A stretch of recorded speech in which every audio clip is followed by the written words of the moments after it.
बिस्मिल्लाहिर्रहमानिर्रहीम। अस्सलाम वालेकुम नाज़रीन, आज हम बात करेंगे सबसे कॉमन पेशेंट क्वेरी कि सर हमने MRI करवाया है, इसमें हमारी L4, L5 या L4S1 डिस्क बल्ज बताया गया है। क्या मुझे कोई स्लिप डिस्क तो नहीं है या क्या मुझे सर्जरी की ज़रूरत तो नहीं। और कुछ पेशेंट्स तो ऐसे होते हैं कि जिन्हें कहीं ना कहीं सर्जरी सजेस्ट भी की गई होती है। तो ख़वातीन व हज़रात, आज की वीडियो में हम जानेंगे कि डिस्क बल्ज और डिस्क स्लिप क्या होता है, इसलिए वीडियो को आखिर तक लाजमन देखिए। और अगर आप मेरे चैनल पर पहली बार तशरीफ़ लाए हैं तो नीचे दिए गए सुर्ख रंग के बटन को क्लिक कर दीजिए और उसके साथ लगे बेल आइकन को भी प्रेस कर दीजिए ताकि ऐसी ही वीडियोस आइंदा भी आपको मिलती रहें।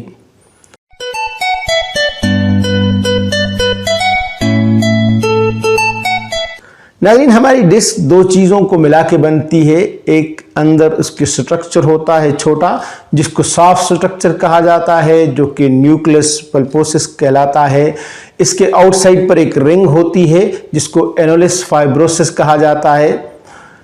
रिंग का काम होता है इस न्यूक्लियस को अपनी जगह पे बचा के रखना और ये डिस्क के लिए कुशन का काम करती है। जब ये मूवमेंट करते हैं तो ये प्रेस होती है और एक्सपेंड होती है। सो जब तक आपकी डिस्क इलास्टिक है, so that is a good disc.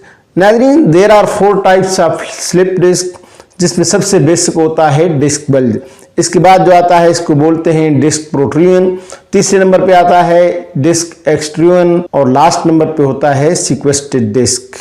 Disc bulge का मतलब ये होता है कि जब डिस्क अपनी जगह से थोड़ी सी बाहर चली जाए, जिसमें आपका एनोलिस जो इसको कंटेन करके रखता है वो इंटैक्ट रहता है और न्यूक्लियस अपनी जगह से निकलकर थोड़ा सा डिस्प्लेस हो जाता है। दूसरे नंबर पे जो होता है उसको कहा जाता है disc protrusion. Basically disc bulge का स्फीयर वर्जन होता है, न्यूक्लियस अपनी जगह से बहुत ज्यादा हिल जाता है और नर्व पर कंप्रेशन स्टार्ट कर देता है, लेकिन एनोलिस अभी भी इसके अंदर इंटैक्ट रहता है।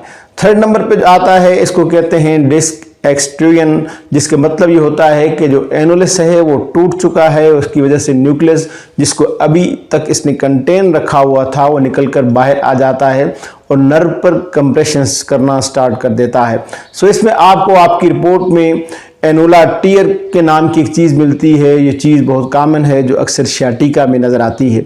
चौथे नंबर पे आता है सीक्वेस्टेड डिस्क, जिसका मतलब है कि न्यूक्लियस पल्पोसस पूरी तरीके से अपने ओरिजिनल डिस्क से हटकर अपनी जगह से ऊपर या फिर नीचे चला जाता है और इसको सुपीरियर इंफीरियर माइग्रेशन के नाम से जाना जाता है। इसको क्रेनियल एपिकार्डियल माइग्रेशन भी कहा जाता है। तो नाज़रीन, जो डिस्क प्रोट्रूजन होता है इसमें न्यूक्लियस अपनी ओरिजिनल जो डिस्क होती है इससे डीटच नहीं होता और जो डिस्क सिक्वेस्टेशन होता है इसके अंदर वो डीटच होकर अपनी जगह से डिस्प्लेस हो जाता है और वो कहीं ना कहीं ऐसी जगह फंस जाता है जिसकी वजह से पेशेंट्स को बहुत प्रॉब्लम होती है।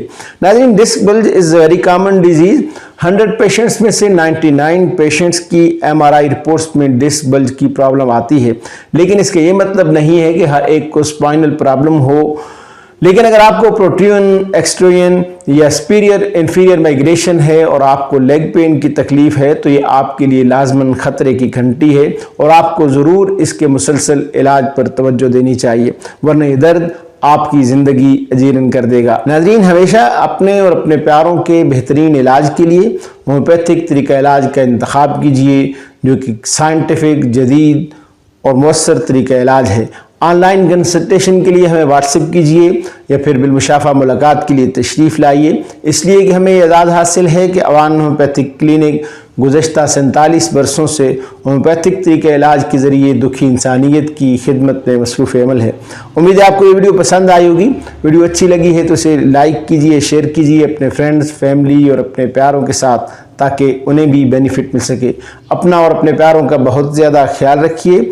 मिलते हैं बहुत जल्द किसी नई वीडियो के साथ, तब तक के लिए इजाज़त दीजिए। अल्लाह हाफिज़।